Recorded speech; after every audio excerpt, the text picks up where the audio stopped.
Ellas forman parte del coro de las actividades litúrgicas del Buen Pastor. Al enterarse de la llegada del Papa Francisco a Paraguay, quisieron cantarle, pero les hacía falta la música adecuada, así comenta el profesor Amado Yuruam. Un domingo al terminar la misa me hacen el pedido oficial y a la tarde ya estaba oficializada la letra y la música. Con la guitarra mía ya hemos tenido una hermosa canción que hoy día estamos practicando. Yo quedé sorprendido. Para mí realmente es una luz de inspiración que he tenido. Es así, no puedo explicar cómo rápidamente la música iba teniendo sintonía con la letra. Son más de 50. Entre ellas están personas procesadas y condenadas por diversos tipos de delitos. Todas ellas aseguran que desean rehabilitarse y poder cantar al Papa Francisco es como un bálsamo para cada una de ellas. Es un realce y no solamente eso, sino que permite una resocialización para mañana. Es tan importante la música, aparentemente tiene una nimiedad de consecuencias, sin embargo no es así. La música hace que la persona pueda cambiar. Papa Francisco, tu pare vivo. Papa Francisco, debe ore maitei. La verdad que para mí es una emoción grande en estar, ¿verdad? Ahí con mis compañeras cantando al Papa, ¿verdad? Porque para mí va a ser un sueño, porque nunca he estado cerca de él y esta va a ser mi primera vez. Es bastante la atención que tenemos porque es algo muy grande, cantar para el Papa, no a cualquiera le toca, ¿no?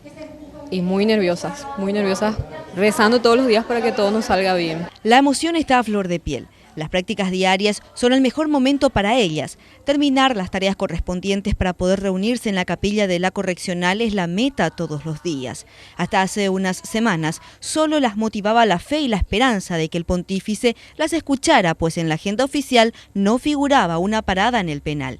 Sin embargo, la buena noticia se las dieron en los últimos días y la emoción incluso les complica el sueño.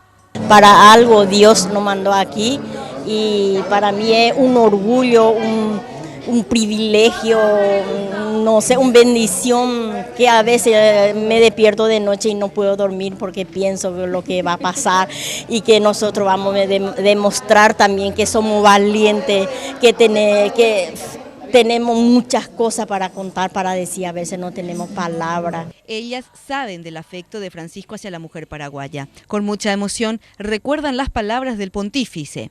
Que en toda América la mujer paraguaya es la mujer más gloriosa. Y no porque haya estudiado más que otras porque esa mujer, la mujer del Paraguay, ustedes, las mujeres paraguayas que están acá, supo asumir un país derrotado por la injusticia y los intereses internacionales. Y ante esa derrota llevó adelante la patria, la lengua y la fe. Estas 51 internas llevan muy presentes estas consideraciones del pontífice y se lo quisieron agradecer cantando con el corazón. Somos tan agradecidas por nombrar a la mujer, esa tierna paraguaya residenta del ayer, te recibe primorosa nuestra madre angelical, en sus verdes cordilleras, Virgen de Cajupé, cuán orgullo, cuán grandeza de tenerlo hoy aquí, en el suelo paraguayo desde el cielo guaraní. Tras su arribo a suelo paraguayo, el Papa Francisco haría una parada en el Buen Pastor camino a la Nunciatura, donde finalmente se alojará los días que esté por territorio paraguayo.